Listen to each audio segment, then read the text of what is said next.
Hi guys, welcome to my channel and my name is Shraddha. और आज से हम स्टार्ट करने वाले हैं ईवीएस सब्जेक्ट। तो फ्रेंड्स, ईवीएस सब्जेक्ट के ऑलमोस्ट 20 क्वेश्चंस आपको केवी में देखने को मिलेंगे। तो सबसे ज़्यादा जो चीज़ें पूछी जाती हैं ईवीएस की हो या किसी भी सब्जेक्ट की, वो एनसीईआरटी से ही ली जाती हैं केवीएस के रिगार्डिंग। तो फ्रेंड्स, सबसे पहले मैं आपको बता दूं कि ईवीएस क्या है। ईवीएस एनवायरमेंटल स्टडीज़ है, जिसको हम हिंदी में कहते हैं पर्यावरण अध्ययन। मीन्स हमारे आसपास जो भी चीज़ें हैं वो सब पर्यावरण के अंदर आती हैं। और आज से हम स्टार्ट करेंगे क्लास 3 की ईवीएस से, क्योंकि फ्रेंड्स फर्स्ट और सेकंड क्लास में ईवीएस की बुक्स नहीं होती हैं और हम उनको बच्चों को ईवीएस की जो जानकारी है वो अलग अलग सब्जेक्ट हिंदी इंग्लिश मैथ के थ्रू थोड़ी बहुत दे देते हैं और कुछ चीज़ें हम उन्हें ओरल ही समझा देते हैं, क्योंकि छोटे बच्चे होते हैं फर्स्ट और सेकंड क्लास में, वो इतने मेच्योर नहीं होते हैं कि ईवीएस सब्जेक्ट उन्हें अच्छे से समझ में आए। इसलिए हम उन्हें 3rd क्लास से ईवीएस पढ़ाना स्टार्ट करते हैं। और आज हम पढ़ाएंगे ईवीएस सब्जेक्ट का 3rd क्लास का फर्स्ट चैप्टर, और इस चैप्टर का नाम है डाल डाल पर ताल ताल पर। तो फ्रेंड्स, इसमें ज़्यादा चीज़ें नहीं हैं और इसमें मेन पॉइंट्स हैं कुछ जो कि मैं क्लियर कर दूंगी आपको।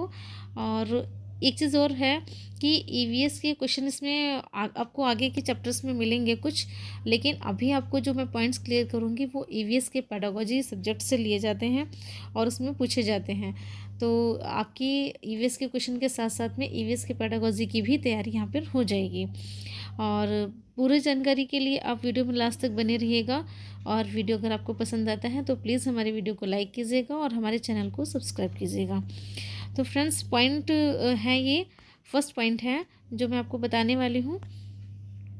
बच्चे अपने आसपास के लोगों और चीज़ों को देखकर समझकर बहुत कुछ सीखते हैं। इस अध्याय से भी कक्षा के बाहर की दुनिया का अवलोकन करवाया जाए। कक्षा में बैठकर केवल पढ़ा न जाए। कहने का मतलब ये है कि जो भी चीज़ें हम बच्चों को पढ़ाते हैं समझाते हैं वो हमें जो डेली लाइफ की चीज़ें हैं उनसे कोरिलेट करके समझानी चाहिए।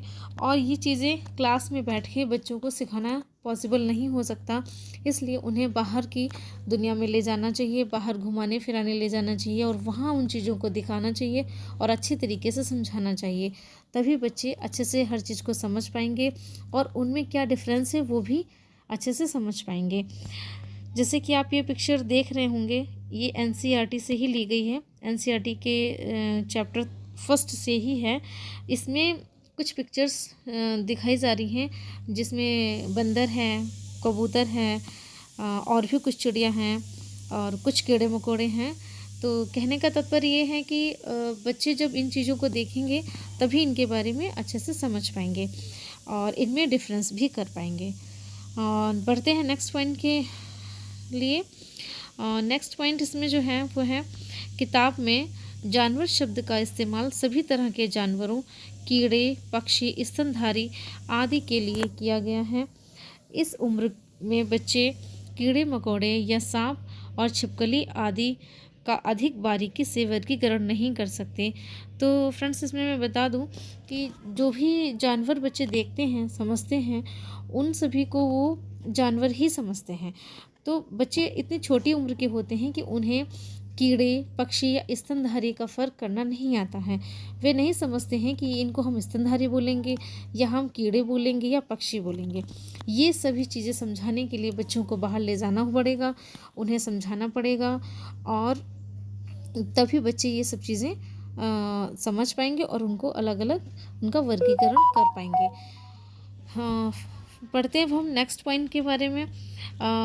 जब आप बच्चों को कीड़े मकोड़े दिखाएंगे तो समझाएंगे कि इनमें से कौन से कीड़े मकोड़े उड़ते हैं, कौन से रेंगते हैं, कौन से चलते हैं, कौन से फुदकते हैं, किसके पंख होते हैं, किसके पैर कितने होते हैं और किसकी किस तरह की पूँछ होती है। इन सब चीज़ों को सिखाएंगे, समझाएंगे।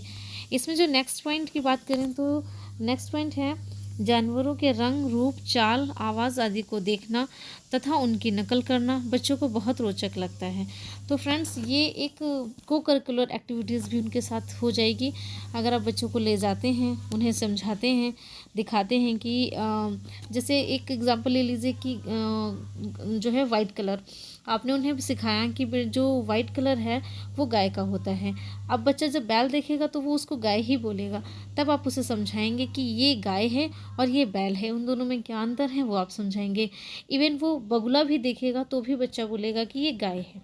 लेकिन ये समझाने के लिए आप उसके साथ में होने चाहिए, तभी आप उसे समझा पाएंगे कि ये गाय है या ये बगुला है, और बगुला और गाय में क्या फ़र्क है, किसके कितने पैर होते हैं, कौन उड़ सकता है, ये सब चीज़ें अलग अलग करके आप समझा सकते हैं। पॉइंट लिखा हुआ है कि बच्चों को नकल करना भी काफ़ी रोचक लगता है, तो इसके साथ ही वो थोड़ा सा उनका एंटरटेनमेंट भी हो जाएगा, और बच्चे जो है उनकी जब कॉपी करेंगे तो उन्हें समझ में आएगा कि हम 2 पैरों से चलते हैं और जानवर 4 पैरों से चलते हैं। ये सभी चीज़ें भी उनको क्लियर हो जाएंगी। तो फ्रेंड्स, बच्चे जो हैं जानवरों की विविधता मीन्स उनके जो डिफरेंसेस हैं वो देख देख कर उनका अलग अलग समूह बना सकेंगे, और तभी वो अलग अलग उनका वर्गीकरण कर सकेंगे, और तभी उनको अच्छे से समझ में आएगा कि कौन से पक्षी होते हैं और कौन से जानवर होते हैं और कौन से कीड़े मकोड़े होते हैं। और नेक्स्ट पॉइंट की बात करें तो इसमें वर्ग पहले भी है, इससे भी बच्चों का ब्रेन काफ़ी अच्छा हो जाता है। जैसे कि है छत पर बैठकर केला खाऊं, इधर उधर मैं कूद लगाऊं। अब बच्चे इसमें गैस करेंगे कि कौन हो सकता है, बच्चों ने किसको देखा था कूदते हुए, थोड़ा सा अपना दिमाग दौड़ाएंगे और तब उन्हें समझ में आएगा कि हमने पेड़ों पे बंदरों को कूदते हुए देखा था, तो शायद वो इस चीज़ को गैस कर लें। तो फ्रेंड्स, जैसे कि इसमें आपको बहुत सारी पहेलियाँ दिख रही हैं, मैंने एक पढ़ के सुना दी है। तो पहेलियाँ तो हमारे एग्ज़ाम में नहीं आती हैं, लेकिन ये दिखाने का मतलब ये है कि इस तरीके की चीज़ें जब एनसीईआरटी की बुक में डालते हैं तो बच्चा उनसे काफ़ी कुछ चीज़ें सीखता है और अपना दिमाग और ज़्यादा चीज़ें उनमें दौड़ाता है, और गेस करने की जो शक्ति है उसकी वो बढ़ती है। इसमें नेक्स्ट पॉइंट है, पहेली 6 का आधार पंचतंत्र की कहानी खरगोश और कछुआ है। कहानी सुनकर बच्चों को पंचतंत्र की कहानियाँ पढ़ने के लिए भी प्रेरित करें। तो फ्रेंड्स, 6 नंबर की पहेली क्या है, धीमी चाल से चलता जाऊं, दौड़ में फिर भी जीत न पाऊं। और ये एक खरगोश और कछुआ की कहानी है जो कि पंचतंत्र की बुक में दे रखी है। और इसमें क्या होता है कि खरगोश जो है तेज़ चलता है फिर भी वो हार जाता है, और कछुआ धीरे चलने के बाद भी जीत जाता है, क्योंकि खरगोश कुछ टाइम के लिए आराम करने के लिए रुक जाता है और वहाँ पे सो जाता है। तो इस तरीके की कहानियाँ बच्चों को सुनाइए, समझाइए और उनको प्रेरित कीजिए, पढ़ने के लिए भी प्रेरित कीजिए, और उन कहानियों से क्या शिक्षा मिलती है उनको ये भी समझाना है कि ज़रूरी नहीं है कि आप जो काम जल्दी करते हैं उसमें आपको सफलता मिले। कई बार ऐसा भी होता है, थोड़ा धैर्य रखना पड़ता है, उसके बाद आपको सफलता मिल जाती है। इस तरीके के कुछ मोटिवेशनल चीज़ें, इस तरीके के कुछ चीज़ें उन्हें मोरल चीज़ें उन्हें समझानी चाहिए। एक क्वेश्चन ये पूछा गया था एक बार कि खरगोश और कछुआ की कहानी किस बुक से ली गई है, तो ये जो है पंचतंत्र की बुक से ली गई है। नेक्स्ट पॉइंट की बात करेंगे, जैसे कि ये कुछ पिक्चर्स आपको दिख रही हैं, ये पिक्चर्स जो हैं बच्चों को बनवाई जाती हैं किस तरीके से, जो जैसे अंगूठा होता है, उंगली होती हैं, उसमें कलर लगा के और फिर बच्चों से डॉट डॉट करके लगवाई जाती हैं। उससे क्या रहता है, बच्चों का थोड़ा एंटरटेनमेंट होता है और बच्चे अपनी उंगलियों का यूज़ करके, अंगूठे का यूज़ करके अलग अलग तरीके की चीज़ें बनाते रहते हैं। इसमें नेक्स्ट पॉइंट की अगर बात करें तो बच्चों को सृजनात्मक गतिविधियों जैसे उंगलियों और अंगूठे पर रंग लगाकर चित्र बनाना अच्छा लगता है। उन्हें अपनी इच्छा से अलग अलग तरह के डिज़ाइन बनाने के लिए प्रोत्साहित करें। तो जैसा कि मैंने आपको बताया, बच्चों को ये सब चीज़ें करना बहुत पसंद आता है, और इससे बच्चों का IQ लेवल भी बढ़ता है और बच्चे एक नई चीज़ सीखते भी हैं। और नेक्स्ट पॉइंट की अगर बात करें तो कुछ इसमें डायग्राम दिख रहे हैं, जैसे कि एक एलिफेंट बनाना। बच्चों को जब हम एलिफेंट या कोई भी जानवर का चित्र बनाना सिखाएंगे तो उसमें स्टार्टिंग कैसे करते हैं वो दिखाएंगे, और नेक्स्ट उसका जो है फिर उसके बाद पैरों के डिज़ाइन कैसे बनाते हैं वो सिखाएंगे। तो ऐसे ऐसे करके 1 2 3 पॉइंट में करके हम अलग अलग तरीके से बच्चे को पूरा पिक्चर बनाना सिखा सकते हैं। इसमें जो नेक्स्ट पॉइंट है वो दिया है, बच्चों को प्रोत्साहित करें कि वे जानवरों को ध्यान से देखें और अपने मन से चित्र बनाएं। समूह में चित्र बनाने में बच्चों को सहायता की आवश्यकता हो सकती है। कहने का मतलब ये है कि बच्चे जब ग्रुप में काम करेंगे तो बच्चों का जो शेयरिंग एंड केयरिंग चीज़ें होती हैं वो बढ़ती हैं और बच्चा अच्छे से चीज़ों को मैनेज कर पाता है और अच्छे से चीज़ों को समझ पाता है और एक दूसरे को देखकर बच्चे और ज़्यादा मोटिवेट होते हैं और ज़्यादा अच्छे से सीखते हैं। नेक्स्ट बात करें कि जैसे कि इसमें एक एक्सरसाइज दे रखी है कि कौन से जानवर कहाँ पर रहते हैं। कुछ डालियों पर रहते हैं, कुछ पत्तों पर, कुछ तनों पर, कुछ ज़मीन पर, कुछ पेड़ के आसपास। ये सब चीज़ें हम जब बच्चों को बाहर ले जाएंगे, दिखाएंगे और समझाएंगे कि हाँ इस तरीके से ये चीज़ें रहती हैं, तब बच्चों को एकदम क्लियर हो जाएगा। अब नेक्स्ट पॉइंट की बात करें तो यह गतिविधि चीज़ों को क्रमानुसार लगाने का शुरुआती कदम है। क्रम में लगाना बच्चों के अपने अनुभव पर निर्भर करता है। चूहा चिड़िया से छोटा भी हो सकता है और बड़ा भी। जानवरों के प्रति संवेदनशीलता से जुड़ी बातों पर चर्चा करवाएं। मीन्स बच्चों को सिखाना चाहिए कि हर एक जानवर की उतनी ही वैल्यू है जितना वो छोटे जानवर की और उतना ही बड़े जानवर की। तो ये सब चीज़ें बच्चों को समझानी चाहिए। और कई बार ऐसी चीज़ें हो जाती हैं कि बच्चे ने चूहा देखा तो चिड़िया से चूहा वो बड़ा भी हो सकता है और कई बार छोटा चूहा भी देखने को मिलता है तो वो चिड़िया से छोटा भी हो सकता है। तो ये सब चीज़ें जो है बच्चों को अच्छे से समझानी चाहिए।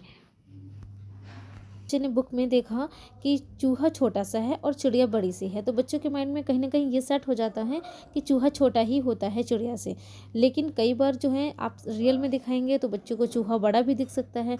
तब बच्चा कहेगा कि ये चूहा बड़ा क्यों है, तब आप उसे क्लियर कर पाएंगे कि हमेशा ऐसा नहीं होता है कि चिड़िया से चूहा छोटा ही हो। कई बार चूहा आपको बड़ा भी दिखेगा, कई बार चिड़िया भी बड़ी दिखेगी। तो ऐसा नहीं है कि जो चीज़ आपने जितनी देखी है उसका साइज़ उतना ही रहेगा।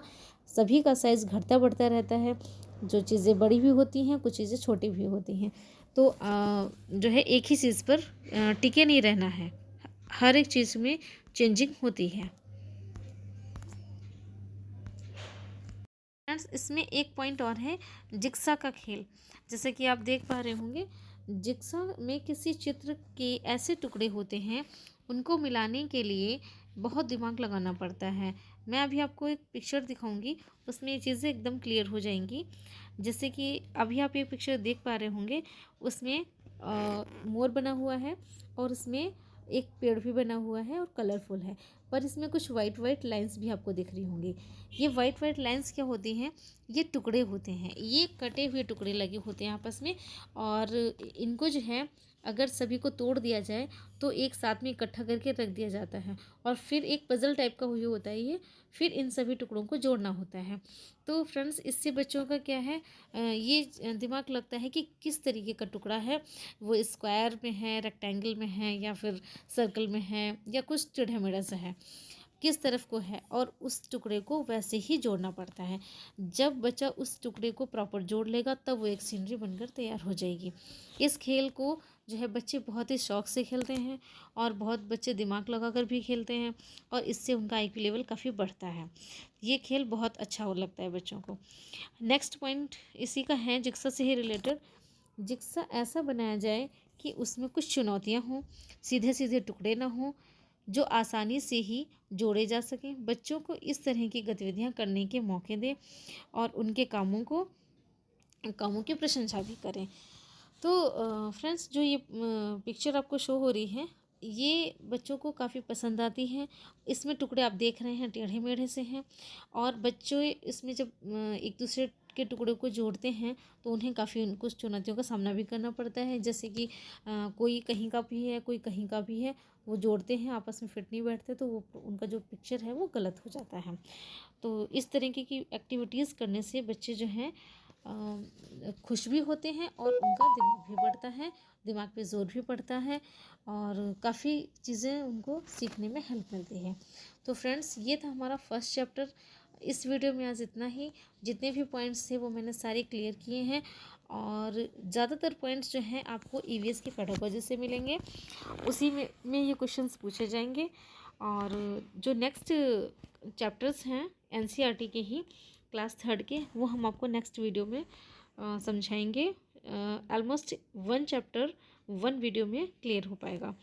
और आगे की वीडियोस हमारे ध्यान से सुनिएगा और सभी वीडियोस को देखिएगा ताकि आपका ईवीएस का कोई भी क्वेश्चन मिस ना हो, कोई भी क्वेश्चन छूटे ना। आज के लिए बस इतना ही। Thank you. Have a nice day.